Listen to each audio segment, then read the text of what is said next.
खुदावंद यीशु मसीह के अजीम नाम में जो मसलूब हुआ, मर गया और दफन हुआ और तीसरे दिन मुर्दों में से जी उठा, उसकी अजीब कुदरत, उसकी जलाली कुदरत में आप सबको सलाम, आप सबको सलाम।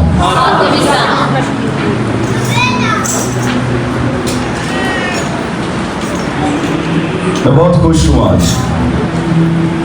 मेरे साथ और कोई है जो खुश है? मैंने बहुत नारे लगाए, मेरा सर पसीने से भीगा हुआ था, मेरा गला इजाज़त नहीं दे रहा कि मैं बोलूं, मगर कौन सी चीज़ हमें मसीह की मोहब्बत से जुड़ा है? कोई है चीज़ जो हमें मसीह की मोहब्बत से जुड़ा है? तो उस मसीहा की मोहब्बत में आप सबको बड़ा दिन मुबारक हो। इस कायनात का सबसे बड़ा दिन,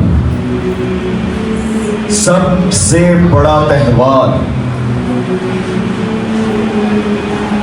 खुदावंद यीशु मसीह का मुर्दों में से जी उठना। Hallelujah, hallelujah, praise God.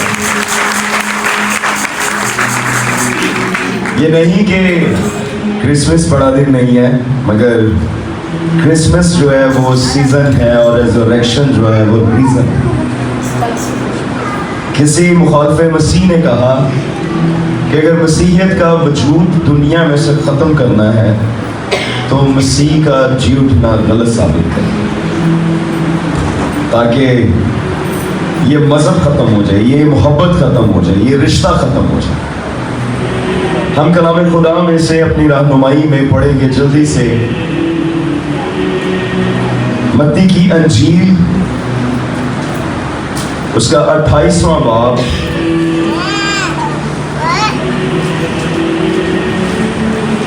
और 5वीं और 6ठी आयत।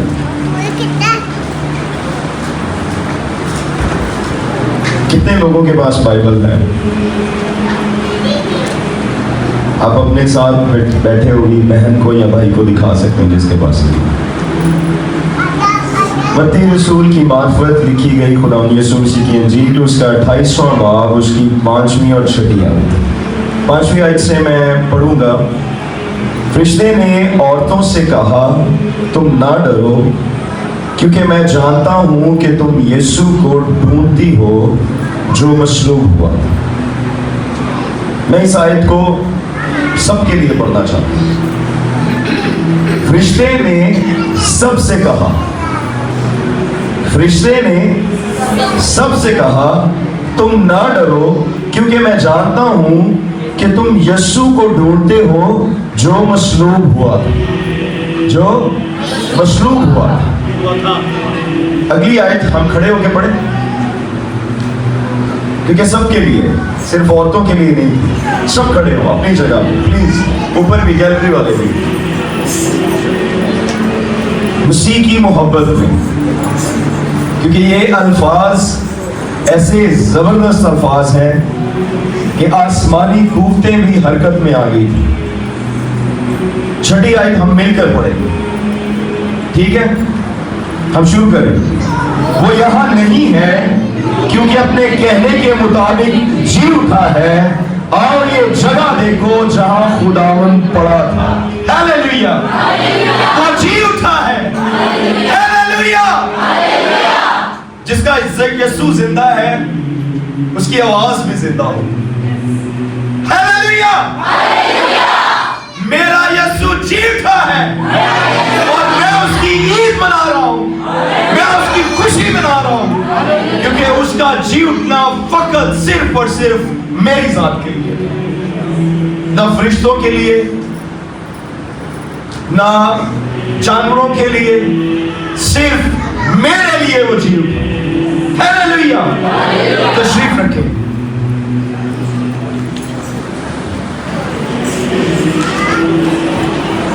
इस कायनात का सबसे बड़ा दिन और इस कायनात की सबसे मशहूर किताब और इस कायनात की सबसे मशहूर शख्सियत कौन है? कौन है? मुझे पता है आप थक गए हैं, आई नो आप थक गए हैं, आप सारी रात, कुछ लोग जागे हैं, कुछ लोग लेट उठे हैं, कुछ लोग जब हम वापस आ गए थे तो फिर शामिल हो गए थे। तो कुछ वक्तों के लिए, कुछ मिनटों के लिए मेरी आवाज़ नहीं निकल रही, मैंने इसलिए वाली साहब को कहा कि मेरे माइक की आवाज़ तेज़ करते, शायद मुझसे बोला ना जाए। मगर मैं चाहता हूँ कि मैं अपनी ज़ात से निकल कर खुदा की तमजीद करूँ, क्योंकि जब तक हम अपनी ज़ात में रहेंगे, हम अपनी औकात में रहेंगे, हम उसके नाम को जवाब नहीं दे सकते। क्योंकि उसने कहा कि जो चाहता है वो मेरे पीछे आना चाहता है, वो अपनी सलीब आप उठाए, वो अपनी औकात से निकले, वो अपनी ज़ात से निकले। इस कायनात की सबसे मशहूर शख्सियत कौन है? कौन है? कितने अच्छे अल्फाज है ना, मेरा यीशु, मेरा यीशु। इस कायनात की सबसे मशहूर शख्सियत, जमीन और आसमान की सबसे मशहूर शख्सियत। जानते हैं क्यों? किस वजह से वो इतना मशहूर है? क्योंकि जब वो इस जमीन पर आया, उसकी पैदाइश कुदरती थी, मौजूदाती थी, इंसानी सोच समझ नहीं सकती थी। मफाकुल फितरत तरीके से वो इस जमीन पर आए। जब वो जवान हुआ तो उसकी बातें अजीब थी। लोग, जब वो 12 साल का था तो शरा के आलम उसके इर्द गिर्द खड़े थे और वो उनसे सवाल जवाब कर रहा था। उसके मोजज़ात अजीब थे, उसकी बातें अजीब थी, उसकी शख्सियत अजीब थी, जिसकी वजह से वो इतना मशहूर हो गया। उसकी पहचान लोगों ने अपने हिसाब से बना दी। कुछ लोग उसे उस्ताद कहते, कुछ लोग उसे रबी मानते, कुछ कहते थे ये भूखों को खाना खिलाने वाला है, कुछ कहते थे कि ये कोड़ियों को पाक साफ करने वाला है, कुछ कहते थे कि ये अंधों को बिनाई दे देता है, कुछ कहते थे कि ये नबियों में से कोई, शायद एलिया, शायद मूसा, शायद नबियों में से कोई आ गया है। और कुछ ऐसे थे जो उसे बादशाह मानते थे। ये सारी बातें खुदावंद यीशु मसीह की शोहरत को बढ़ाती चली। जैसे जैसे उसने जमीन पर जिंदगी गुजारी, उसकी शोहरत बढ़ती चली। और इसी दौरान कुछ लोग ऐसे भी थे जो उससे अदावत रखना शुरू हुए, जो उसकी मुखालफत करते, जो कहते थे कि ये कुफर बनता है, ये कहता है कि मैं खुदा का बेटा, मैं खुदा में से निकला हूं, खुदा मेरा बाप। कभी वो कहते थे कि ये इस कदर कुफर बनता है कि ये अपने आप को खुदा के बराबर बना लेता है। कभी वो कहते थे कि ये बागी है, ये वक्त के हाकिम को टैक्स देने से रोकता है। कभी वो कहते थे कि ये शरीयत और रवायतों का मुनकर है। कभी कहते थे कि ये अपने आप को खुदा बनाता है, जिसकी वजह से ये लोगों के गुनाह माफ करता है। क्योंकि यहूदी इस बात से वाकिफ थे कि गुनाह माफ करने का इख्तियार सिर्फ और सिर्फ खुदा के पास है। यशायाह की किताब उसका 43वां बाब और उसकी 25वीं आयत में लिखा है कि सिर्फ खुदा ही गुनाह माफ करता है। ये यहूदी अकीदा था, उन्हें अदावत थी। और खुदावंद यीशु मसीह ने जब मफलूज को शिफा दी तो उसे कहा कि तेरे गुनाह माफ। और फिर एक औरत को कहा कि तेरे गुनाह माफ। फिर वो एक और इल्जाम लगाते, वो एक और तरह से उसकी मुखालफत करते थे। वो कहते थे कि ये कहता है कि मैं यहूदियों का बादशाह।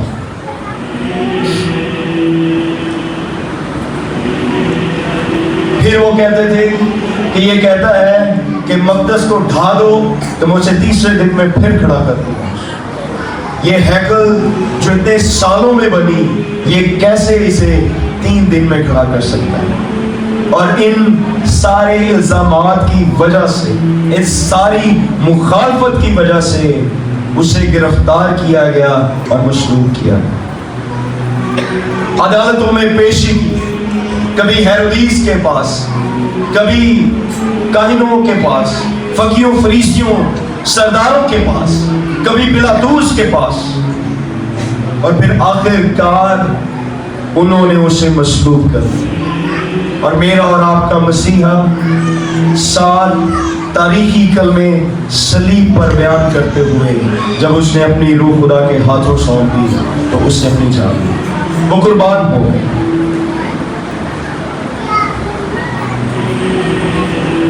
इस पर भी उन्हें यकीन नहीं हुआ। उन्हें लगा कि डाकू अभी जिंदा है, तो ये कैसे हो सकता है कि खुदावंद यीशु मसीहा इतनी जल्दी सलीब पर मर गया। इस पर भी उन्होंने तस्दीक की। उन्होंने डाकुओं की हड्डियां तोड़ी तो खुदावंद यीशु मसीह हरकत नहीं कर रहा था, तो उन्होंने उसकी कोई हड्डी नहीं तोड़ी, क्योंकि यह भी नविश्ता पूरा होगा। ज़बूर की किताब 34 ज़बूर की 20वीं आयत में लिखा है, वो उसकी सब हड्डियों को महफूज रखता है, उनमें से एक भी तोड़ी नहीं जाती। मगर उन्हें यकीन नहीं आया, इस बात से भी यकीन नहीं आया कि वो बिल्कुल हरकत नहीं कर रहा। अभी भी शायद वो जिंदा हो, उसकी मौत एक ड्रामा हो, शायद वो बेहोश हो गया हो, शायद उसमें कुछ जान बाकी बची।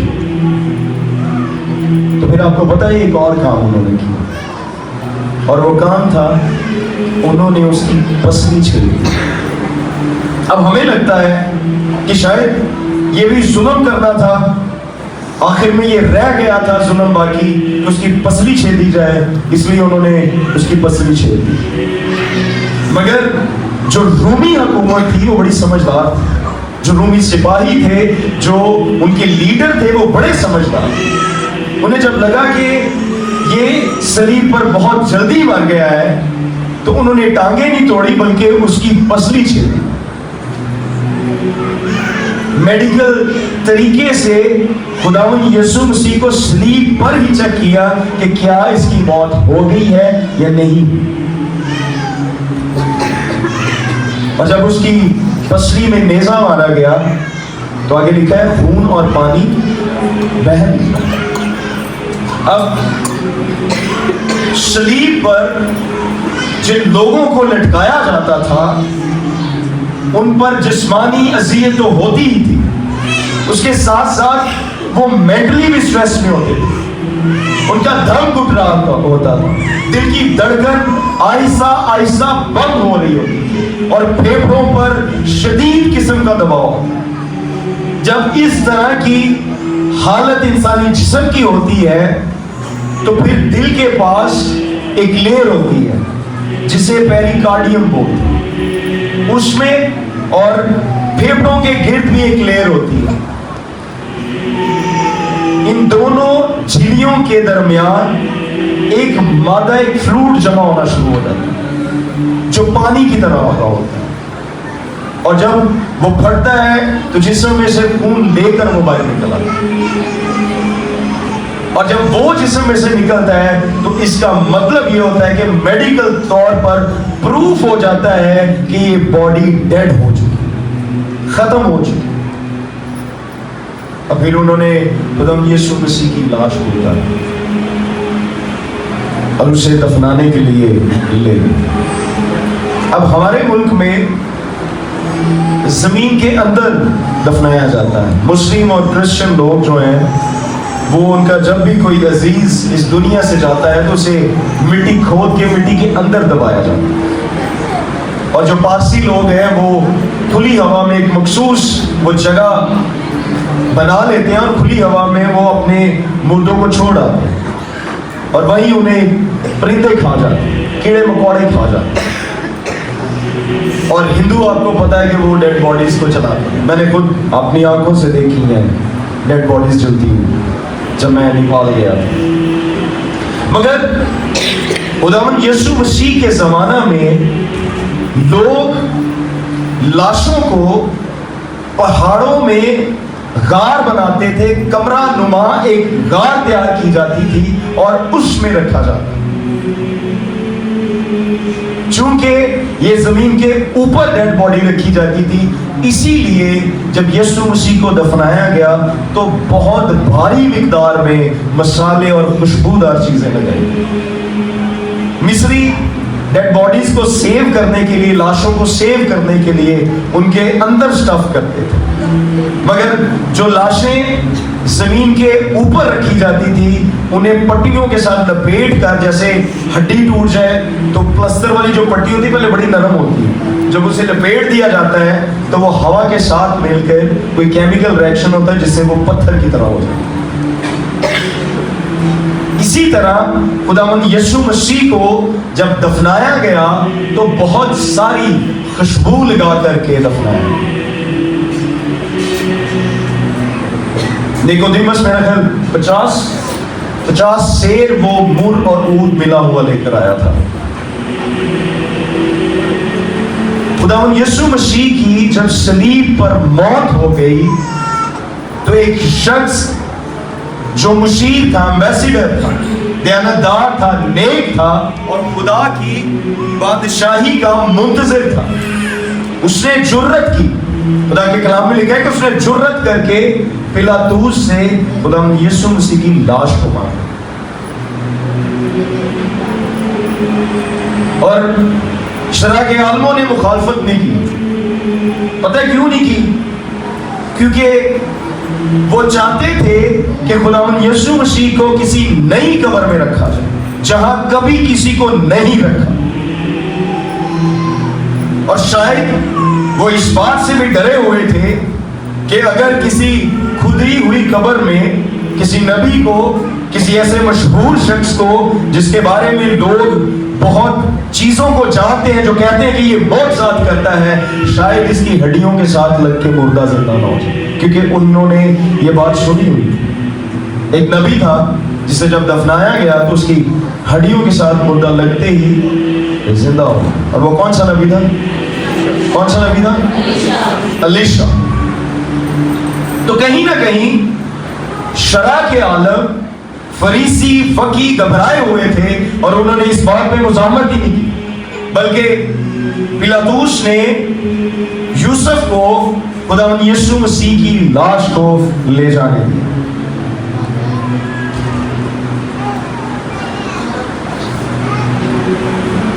अब जब खुदावंद यीशु मसीह को कब्र में रखा गया तो फकी फरीसियों ने पिलातूस से जाकर एक और रिक्वेस्ट की। उसे कहा कि कहीं इसके हवारी इसे चुरा ना ले जाए तो हमें कब्र पर पहरा बैठा दे। अब देखिए इनकी मक्कारी, देखें इनकी रयाकारी, देखें। जब खुदावंद यीशु मसीह ने कहा कि तुम इस मकदस को ढा दो तो मैं तीसरे दिन इसे फिर खड़ा कर दूंगा, तो वहां उन्होंने नेगेटिव पॉइंट निकाला और कहा कि ये हैकल के बारे में बात कर। और अब जब वो मसलूब हो चुका, वो सलीब पर जान दे चुका, तो उसकी लाश को रखने का वक्त आ गया, तो वो उस खुदावंद यीशु मसीह के कहे हुए अल्फाजों से भी घबराए हुए थे। उन्हें लगता था कहीं सचमुच जिंदा ना हो जाए, और अगर ना हुआ तो कहीं इसके शागिर्द से चुरा ना ले जाए, क्योंकि उन्होंने ये भी सुना हुआ था कि एक शागिर्द था, जब उसे गिरफ्तार करने के लिए गए तो उसने सिपाही का कान उड़ा दिया। तो जानते थे कि इसके शागिर्दों में इस तरह के लोग हैं कि उसकी कब्र में से उसकी लाश को चुरा सकते हैं। तो पहले उन्होंने एक बहुत भारी पत्थर वहां पर रखा और फिर उस पत्थर पर मोहर की गई, रूमी मोहर की गई कि रूमी हुकूमत के खिलाफ जाकर के कोई इस पत्थर को नहीं खोलेगा। और इस पे उन्होंने सोने पे सुहागा किया कि उन्होंने उस पे पहरेदार बिठा कि पहरा लगा दो इसको, ताकि कहीं से भी किसी तरह की कोई गुंजाइश ना रह जाए कि हम कहीं से हम गलती ना खा जाए, कहीं उसके शागिर्द ना छुड़ा ले जाए, कहीं हो सकता है वो पत्थर को हटा ले, हो सकता है कि वो मोहरे भी तोड़ दे। मगर वो जो रूमी सिपाही वहां पर खड़े किए गए, शायद वो उन्हें बता रहे। और वहां एक बड़े जबरदस्त अल्फाज लिखे कि पिछले धोखे से पहले वाला ज्यादा बुरा हो। अगर ऐसा हो गया तो हमने जो कुछ किया है वो सब का सब अबस रहे, कुछ फायदा नहीं होगा उसमें। और मैं सोच रहा था कि उस वक्त तक सरदार काहिन, फकीर, फरीसी, हुकूमतें, इख्तियार वाले, मुखालिफिन, बदरूहें, अबलीस, मौत सब खुश थे कि वो जो ये कहता था कि राह, हक और जिंदगी मैं हूं, 3 दिन से कब्र में पड़ा है।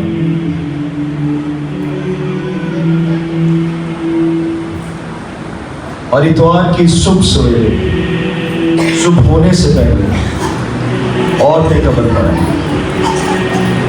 औरतें कब्र पर आई। शायद उनकी शक्लें भी हमारी जैसी बनी हो, शायद वो चलती हो और जमाइयाँ ले रही हो। क्यों ना हम सब ऐसे हाथ पर खोलें हाथ और एक गहरा सांस लें, गहरा सांस लें। अच्छा नहीं, हाथ इस तरह नहीं हो रहे, चलो इस तरह कर लें, जगह कम है। अब गहरा सांस लें, कितने ऊपर हाथ हो सकते हैं, ऐसे खींच लें, फिर ऐसे करें। चल अब जाग गए सारे, जाग गए सारे।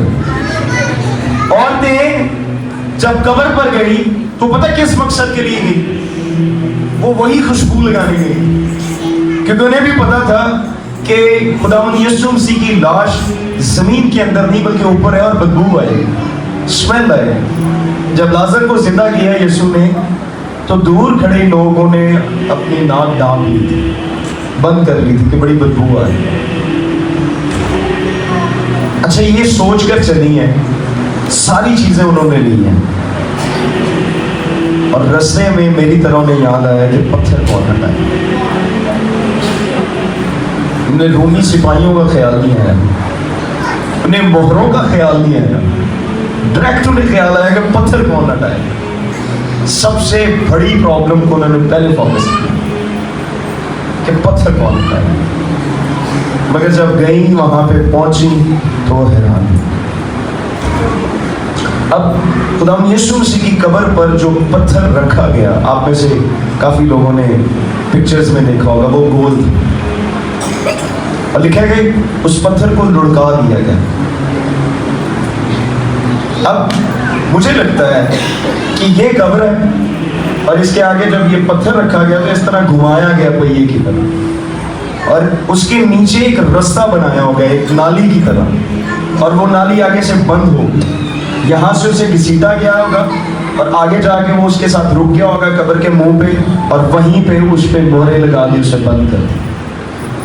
अब जब वो वहां गई है तो वो पत्थर जो जिस रुकावट से रुका हुआ था वो उससे आगे जाके रुका हुआ। अब ये कोई इंसान नहीं कर सकता। इंसानों ने लुढ़काया था, मतलब सिर्फ धक्का दिया था कि किसी तरह से बस वो वहां तक चला जाए। मगर खुदा का कलाम कहता है कि वो पत्थर कब्र पर से हटा हुआ था और फरिश्ते ने उन्हें एक खुशखबरी दी।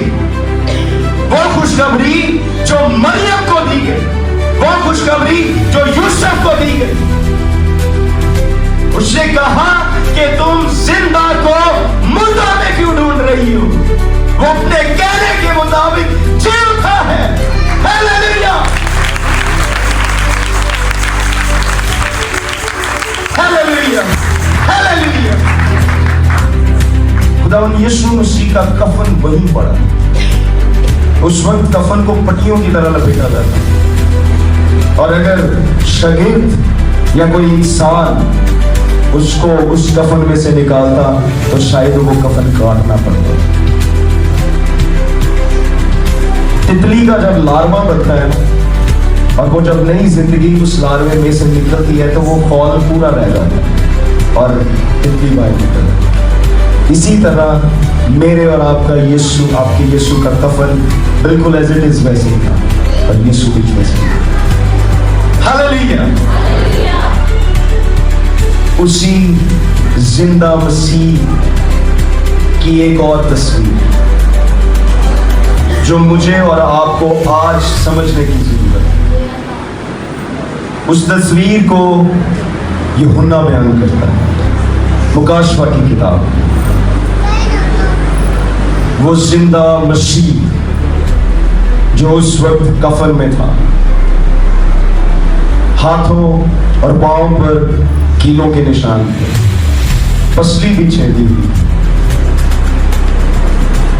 क्योंकि यीशु ने तोमा से कहा था कि तू चेक कर ले। मगर उसी यीशु की जलाली शक्ल, उस जिंदा मसीह की जलाली शक्ल यूहन्ना अरफ बयान करता है। मुकाशवा की किताब उसका पहला बाब और उसकी 13वीं आयत से वो कहता है कि उन चरागदानों के बीच मैंने आदम जात सा एक शख्स देखा जो पांव तक का जामा पहने और सोने का सीना बंद सीने पे बांधे हुए। उसका सर और बाल सफेद ऊन बल्कि बर्फ की मानित सफेद थे। उसकी आंखें आग के शोला की मानित थी और उसके बाल उस खालिश पीतल के से थे जो भट्टी में दबाया गया हो, और उसकी आवाज जोर के पानी की से थी, और उसके दाहिने हाथ में 7 सितारे थे, और उसके मुंह में से एक 2 धारी तेज तलवार निकलती थी, और उसका चेहरा ऐसे चमकता था जैसे तेजी के वक्त आफताब। जब मैंने उसे देखा तो उसके पांव में मुर्दा सा गिर पड़ा, और उसने ये कहकर मुझ पर अपना दाना हाथ रखा कि खौफ न कर, मैं अव्वल और आखिर हूँ, मैं जिंदा हूँ। मैं मर गया था, मुझे दफन किया गया था, मुझे कफनाया गया था, मैंने सलीब पर अपनी जान दे दी थी, मगर अब मैं जिंदा हूँ, और देख अब्दुल आबाद जिंदा रहूंगा। मौत और आंधे रवा की कुंजियां मेरे पास है। मेरे बांधे हुए को कोई खोल नहीं सकता, और मेरे खोले हुए को कोई बांध नहीं सकता। मैं अकेला हूँ जो तेरी चट्टान हूँ, मैं अकेला हूँ जो तेरी नजात हूँ, क्योंकि मैंने मौत पर, शैतान पर, गुनाह पर, कब्र पर फतह पाई है, और मैंने तुझे जिंदगी दी। Hallelujah, hallelujah. मेरा यीशु कुदरत से भरा हुआ। मैं अपने आप को बहुत खुशनसीब समझता हूँ। मैं खुदा का शुक्र करता हूँ कि उसने मुझे यीशु से मिलाया। मैं उसे जान सका, मुझे पहचान सका, मगर अभी भी उसकी जात के कुछ पहलू ऐसे हैं जो मैं नहीं समझ पाता। वो हो चुका जिंदा, उसने अपना काम पूरा कर लिया। आपको पता है कि पाकिस्तान में हम कितने क्रिश्चियन हैं? किसी को पता है कितने परसेंट हैं हम? 100% में से कितने परसेंट? 2 या 3%। 2 या 3%। गौर से सुनिए, मैं आज आपको एक काम दे के जा रहा हूँ। मैं नहीं, खुदा का रूह मुझे आगाही दे रहा है। 2 या 3% पाकिस्तान में क्रिश्चियन है, एक अंदाजे के मुताबिक, एक तहकीक के मुताबिक। एक और तहकीक है जो ऑफिशियल नहीं है, और वो तहकीक पता क्या है? 20-21% क्रिश्चियन है पाकिस्तान में। जैसे यूसुफ खुफिया शागिर्द था, जैसे निकोदेमस यीशु मसीह का खुफिया शागिर्द था, इस तरह से बहुत सारे खुफिया क्रिश्चियन। और पता ही किसने जीते हैं? किसने जीते हैं? ना किसी पादरी ने जीते, ना किसी मिशनरी ने जीते, न किसी एवेंजलिकल खिदमत करने वाले ने जीते हैं, न किसी परस्तार ने जीते हैं, न किसी स्टूडेंट बाइबल स्टूडेंट ने जीते हैं। तो पता किसने जीते हैं? यीशु मसीह। ख्वाबों में आकर, ख्यालों में आकर रहनुमाई करते पाक रूह की कुव्वत और कुदरत से। और हमारे लिए कितनी शर्म की बात है कि वो उस्ताद हो के अपना काम कर रहा है और हम नौकर हो के सो रहे हैं। हमारी नींदें नहीं पूरी होती, हमारे काम नहीं खत्म होते। मैं जब आज सुबह अपने घर से निकला तो मैंने अपने बच्चों को कहा कि सब चर्च में पहुंचो। सारा साल सोते रहे, यीशु जी उठाए, इससे बड़ी कोई बात नहीं हो सकती।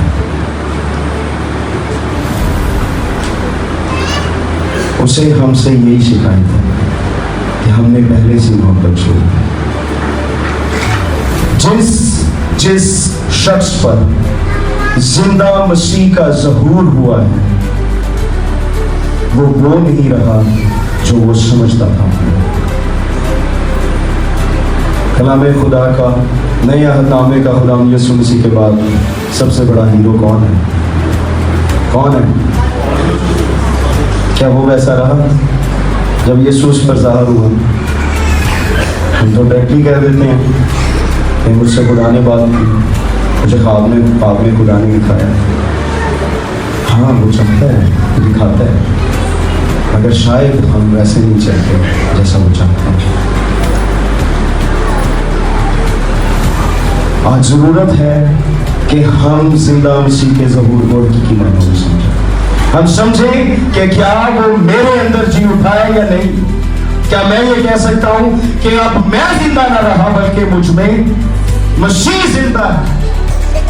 जिस दिन हमारे अंदर शख्सी तौर पर वो जिंदा हो जाएगा, उस दिन हम क़यामत के बड़े भेद को समझेंगे। हालेलुया। हम सब अपने सरों को झुकाएंगे, आंखों को बंद करेंगे और सिर्फ अपने लिए दुआ करेंगे। सिर्फ इस बात के लिए दुआ करेंगे कि खुदावंद यीशु मसीह जो मुर्दों में से जी उठा, तीसरे दिन मौत के बंद तोड़कर अबलीस पर, मौत पर, गुनाह पर, हमारे सारे गुनाहों पर, सारी बदकारी पर मुकम्मल तौर पर फातेह होकर वो जी उठा। आज वो मेरे दिल में जी उठे।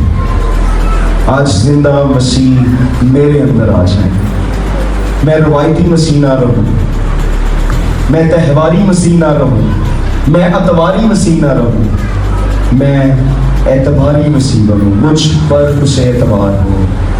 जब वो काम कर रहा है तो मैं नौकर होकर, खादिम होकर पीछे क्यों। Hallelujah, hallelujah. कुछ लम्हे हम उसकी हुज़ूरी में गुजारें संजीदगी के साथ। खुदा को शिकस्ता दिल, रूह, बदन, जान बहुत पसंद होते हैं। इकरार करते हुए क्या अब तक हम उसे मशरूब किए जा रहे हैं या फिर हमने जिंदा मसीह के ज़हूर को पा लिया? क्या अब तक हम उसे जिंदा नहीं होने दे रहे अपनी जिंदगी? क्या हमने भी भारी पत्थर रख दिए हैं? क्या हमने भी मोहरें लगा दी हैं, सील कर दिया है? क्या हमने पहरे बिठा रखे हैं? अगर ऐसा है तो आज मौका है। आज मौका है कि हम में से हर कोई अपने साथ जिंदा मसीह के ज़हूर को लेकर जाए। फरिश्तों के उस पैगाम को बड़ी गहराई से अपने अंदर रिसीव करें।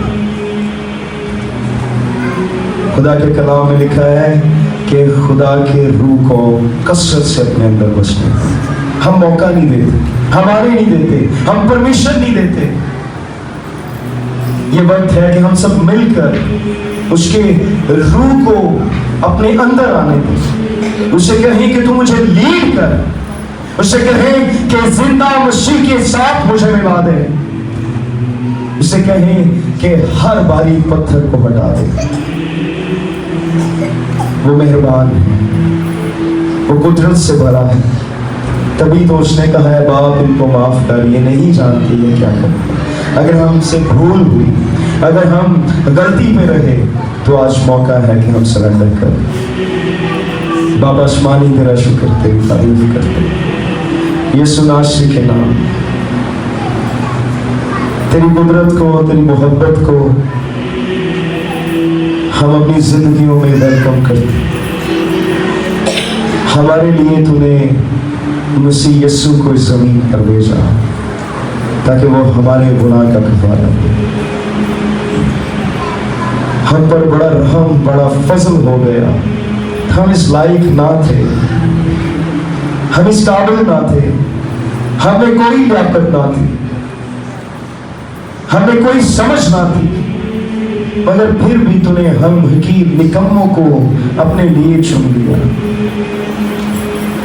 तेरे बेटे ने हमारे लिए अपनी जान दी और तीसरे दिन मुर्दों में से जिंदा होकर उसने हमें उम्मीद दी कि जैसे वो जिंदा हुआ, हम भी उसके साथ जिंदा हैं। हमें तौफीक दे कि हम यीशु मसीह के मिजाज की तरह अपनी जिंदगी को ढालने वाले। हम जिंदा मसीह का ज़हूर अपनी जिंदगियों में हर जगह पर लेकर जाने वाले। हमारे किरदार से जिंदा मसीह का ज़हूर जाहिर हो और हम तेरे हुजूर से बबरकत हों, हम दुनिया के लिए बाइस से बरकत हो। तेरा शुक्र करें। यीशु मसीह नासरी के नाम में हम ये दुआ मांगते हैं।